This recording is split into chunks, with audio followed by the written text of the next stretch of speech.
warahmatullahi wabarakatuh. Ketemu lagi dengan Leli yang hari ini pada kesempatan ini kita bakal sedikit berbincang dengan salah satu tokoh pendidik ya Pak ya. Tokoh pendidik dari Desa Kurnia Jaya nih di Belitung Timur. Nah, hari ini sudah ada Bapak Samsul Arifin PhD. Beliau ini selaku Ketua Porsilabel Tim sekaligus pengasuh Pondok Pesantren Syamsul Arifin yang ada di Belitung Timur. Assalamualaikum warahmatullahi wabarakatuh, Bapak. Assalamualaikum. Oke, jadi hari ini ada beberapa pertanyaan nih, pengen ngobrol gitu sama Bapak mengenai topik besar kita itu adalah moderasi beragama. Jadi, menurut Bapak ini bagaimana pandangan Bapak terhadap moderasi beragama? Misalnya dari definisi. Ya, Bapak, silakan. Ya, assalamualaikum warahmatullahi wabarakatuh. Bismillah, alhamdulillah, Allahumma sholli ala sayyidina Muhammad. Kalau setahu saya, istilah moderasi beragama ini kan diajarkan sejak zaman Rasulullah SAW, dan lebih simpel lagi sebenarnya diamalkan yang lebih kentara dan lebih sangat mewarnai di negara kita ini ya oleh Jam'iyah Nahdlatul Ulama atau organisasi NU. Saya kira itu kenapa? Karena di NU itu ya seperti yang disebut-sebut bahwa moderasi itu ada tengah-tengah atau ada keseimbangan atau tidak tatawur, tidak berlebih-lebihan. Andaikan kita di tengah, tidak terlalu ke kiri pun tidak terlalu ke kanan, dan itu tidak mudah. Kalau menurut saya ini butuh penjelasan lebih lanjut. Iya. Menurut saya moderasi beragama, pemahaman ini sebelum kita mengamalkan maka kita perlu pemahaman. Pemahaman itu perlu yang benar. Benarnya pemahaman itu karena belajar dan punya sanad. Saya kira itu yang penting. Makanya saya semenjak pulang ke kampung selama 24 tahun merantau, mondok dan sekolah hingga kuliah itu, saya pulang kampung, saya lihat kondisi kampung ini memang ada mengarah-arah ke radikalisme, mungkin bahkan bisa jadi mengarah ke ekstremisme. Itu saya sangat prihatin. Saya pulang 2015. Maka semenjak itu saya berusaha menghidupkan menghidupkan kembali kalau persisnya ya, seperti tradisi-tradisi keagamaan kita. Kalau almarhum bapak saya dulu itu ngaji lagu, kata orang Belitung, tilawah. Bapak saya seorang qori yang terkenal di Belitung sini. Itu saya hidupkan kembali karena itu memang permintaan dari ada murid-murid bapak, tetangga bapak, teman-temannya bapak. Saya hidupkan kembali, bahkan saya hidupkan gendang, hadra, kercengan, bahasa Bawen, Maindi yang Belitung. Saya hidupkan diskusi keagamaan. Itu semua karena kesadaran bagi saya. Jadi kesadaran harus berilmu, harus belajar dan berguru kepada orang tepat yang bersanad. Ya, karena memang disebut laulal isnad laqala man syaa ma syaa. Laulal isnad laqala man syaa ma syaa. Seandainya kita itu tidak ada sanad, tidak ada guru belajar, maka orang akan berkata semaunya, semau gue. Untuk itulah saya terus bergerak. Di pondok saya juga saya beri moto pondok saya baru setahun lebih mungkin baru berdiri, Pondok Syamsul Arifin di Kampung Arab, Desa Kurnia Jaya ini, Manggar, Belitung Timur. Saya beri moto, saya ambil bukan dari Quran dan hadis, tetapi saya yakin itu diambil sarinya dari Quran dan hadis, sehingga terbentuk seperti pernyataan ini terdapat di dalam manaqib Syekh Abdul Qadir Jalani yang sering dibaca oleh kalangan orang NU. yang diajarkan oleh kiai-kiai NU, ulama ini. Biasanya kalau 7 bulanan atau ada hajat apa atau ada keperluan apa, biasanya dibaca itu mana syaikhul jalan. Itu disebutkan oleh di situ, la yang bagi li faqirin ayatasadda wa yatasaddara li irsyadin nas illa an a'tahu Allahu ilmal ulama wa siyasatal muluk wa hikmatal hukama. Maka tidak layak bagi seseorang itu untuk diikuti, didengar ucapannya, atau dia tidak layak jadi pemimpin atau diikuti, kecuali dia dikaruniai oleh Allah ilmal ulama, ilmunya para ulama. Ini yang penting ini. Ya, ilmunya para ulama ya kalau harus belajar ya nyantri, mondok. Selain itu ya big question, dalam tanda tanya besar, itu benar apa enggak itu. Itu pokoknya dari pengalaman saya begitu. Kemudian wasiasatal muluk, tidak cukup hanya ilmunya ulama, harus paham politik, tahu politik, jadi tidak dikibulin gitu ya. Dan memang sekarang harus ulama, ustadz, semuanya santri harus berpolitik, karena yang bisa megang jabatan dan uang secara baik dan benar, amanah, itu ya pasti santri, ulama gitu. Daripada dipegang preman, gitu ya. Kemudian wahikmatul hukama, selain ilmunya para ulama, paham politik, wahikmatul hukama, dia punya kebijaksanaannya para hukama. Banyak banget ya Pak ya, berarti memang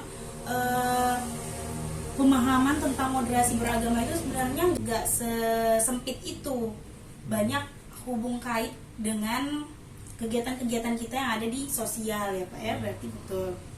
Nah, kalau menurut Bapak sendiri nih, kan dari moderasi beragama itu ada 3 nilai kan yang paling biasanya jadi fokus utamanya gitu loh. Tawasud, ada toleransi, sama ada i'tidal, tawazun. Iya, tawazun. Nah, kalau dari ketiga itu kira-kira nilai apa dulu nih Pak yang harus diketahui gitu, yang dipahami? Saya kira itu sudah tertuang di Pancasila kita. Kita lihat saja, misalnya tawasud tengah-tengah. Ya, di Pancasila semuanya itu sebenarnya sudah mengarah kepada ya tawasud sih. Ajaran agama kita, terutama NU ya. Saya kira semuanya gitu. Jadi berpikiran tidak ekstrim, ya, tidak radikal dan tidak ekstrim. Nah itu gitu. maaf ya Pak ya, itu dalam kata Bapak tadi dikaitkan dengan Pancasila itu kan ya. Nah yang tawasud itu tengah-tengah. Dikaitkannya sama poin keberapa Pak, biar nanti nonton bisa. Keberapa ya? Kesemuanya sebenarnya tawasud kalau dari sisi pemahaman. Kalau saya tentang ketuhanan, tentang kemanusiaan, tentang persatuan, itu kan semuanya pasti tidak lepas dari tawasud. Karena untuk mempersatukan, untuk bermusyawarah, untuk sila kelima keadilan, ya. Nah, itu semuanya kan tawasud. Jadi tidak berlebih-lebihan, tidak egois. Nah, kita tidak menganut negara yang sekuler, juga tidak menganut negara yang agama. Jadi kita itu negara Pancasila. Ini saya kira dahsyat. Ini tawasud, itu tawasud secara keseluruhan. Kemudian di moderasi juga dikatakan i'tidal, adil. Nah, sudah jelas sila kelima, keadilan sosial bagi seluruh rakyat, jelas itu. Kemudian tawazun, berimbang. Ya, segala nilai yang ada di Pancasila ya jelas semuanya berimbang. Mulai dari ketuhanan, jadi ada keseimbangan tentang kerohanian. Orang tidak bisa lepas karena dari ketuhanan tidak bisa lepas, dan itu hati nurani, sebenarnya itu fitrah. Jadi kalau ada orang tidak beragama tidak mungkin. Berarti nilai-nilai tadi ya memang kalau kita kaitkan dengan Pancasila memang sudah ada gitu ya Pak ya, nilai-nilai itu semuanya tawasud, semuanya mengandung i'tidal tentang keadilan, kemudian tawazun, berimbang, ada semua. Ya. Tasamuh, toleransi, itu tasamuh, toleransi, ada semua di situ. Kita ada musyawarah, ada persatuan, itu semuanya nilai-nilai moderasi. Tinggal pengejawantahan, penafsiran secara baik dan benar, dan pengamalan sebenarnya itulah. Kadang kita menyebutkan moderasi beragama, tapi implementasi kita sendiri pun ke itu yang bermasalah. kehidupan nggak nggak sesuai dengan sikap moderasi beragama kita. Ya. Kadang ada yang beberapa gitu sih. Dan memang gimana ya, karena tidak mudah sih orang bersosial itu, tidak seperti matematika 1+1=2, tidak. Oh iya. Bisa saja 1+1, kalau saya 1+1 6. Karena kenapa? Saya 1, istri saya 1, anak saya 4. Ya, Saya kira iya, itu bisa, ya. Pak, Nah, ya. jadi tidak letterlock seperti itu. Oke. Jadi kalau menurut Bapak nih, dari yang udah dijelaskan sama Bapak tadi mengenai definisi, nilai-nilai tadi, berarti kalau menurut Bapak program dari pemerintah ini kan program dari pemerintah ya Pak ya? Ya. Program pemerintah ini penting nggak untuk dilaksanakan di kehidupan bermasyarakat, terutama di dunia pendidikan? Ya, sangat penting sih. Dunia pendidikan misalnya seperti apa itu pengalaman? Misalnya ke dalam dunia pendidikan yang kayak sekolah gitu Pak, sekolah. Oh, pengajaran ini, Iya, pendidikan ini, proses pemahaman. pengajaran. Oh, sangat penting, harus. Karena di sekolah tidak seperti dididik seperti santri. Karena memang sekolah itu kan sekolah dan kuliah ya, walaupun saya produksi itu juga, tapi pendidikan awal kita santri. Kalau santri jelas karena yang bimbing ulama. Kalau sekolah itu asalnya memang sekuler, karena memang asalnya 1901 itu sejak diberlakukan pendidikan formal di Indonesia dengan kebijakan dari Belanda. Itu sebenarnya itu ada usaha terhadap sekulerisme, kemudian ya itu tadi terhadap pemikisan terhadap keagamaan kita di Indonesia yang sangat kuat waktu itu.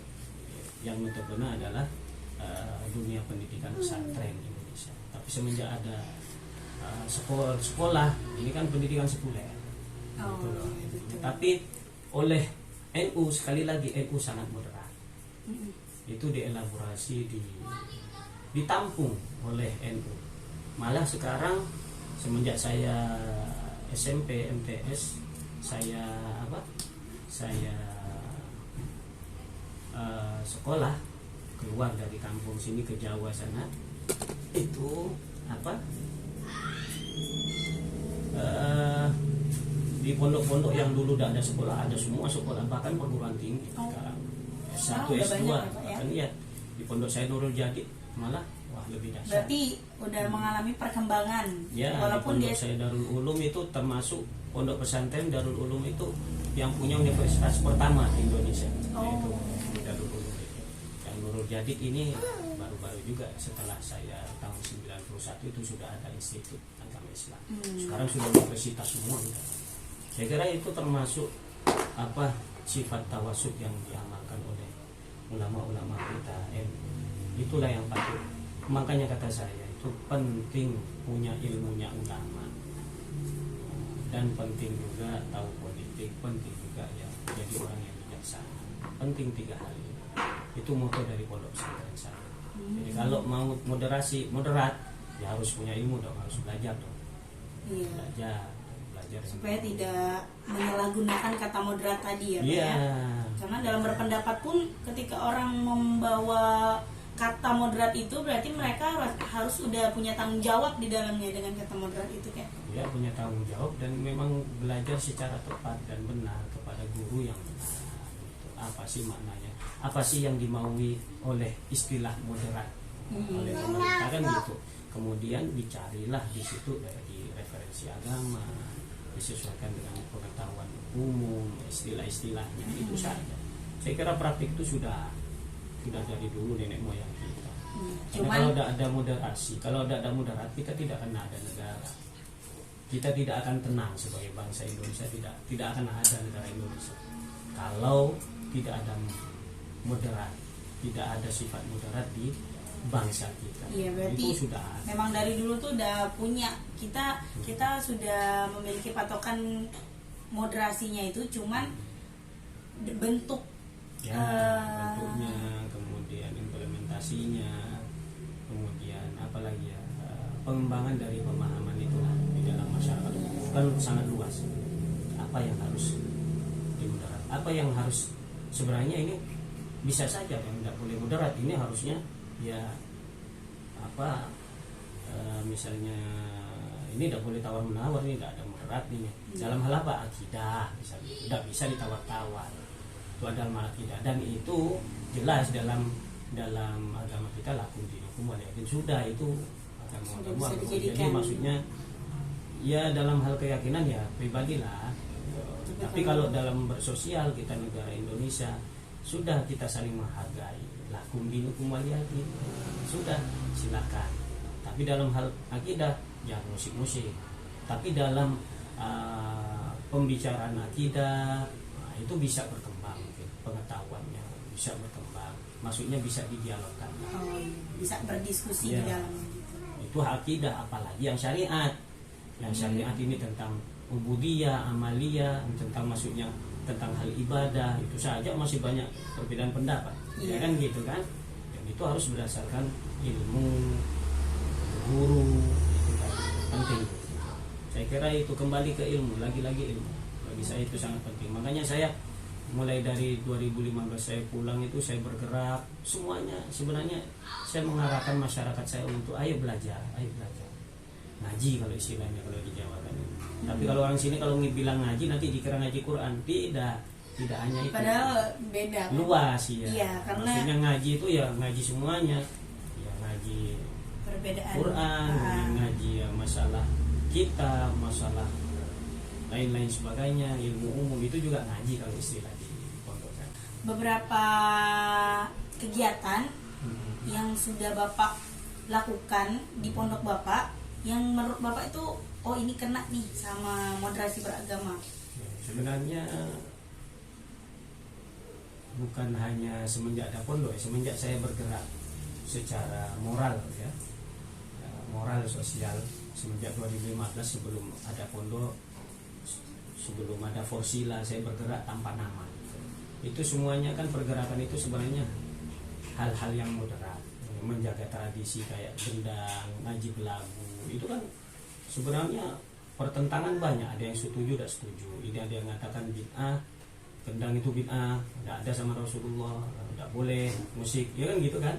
Kemudian haram, kemudian sholawat juga haram karena muji-muji berlebihan. Ngaji belagu juga tidak boleh, karena apa?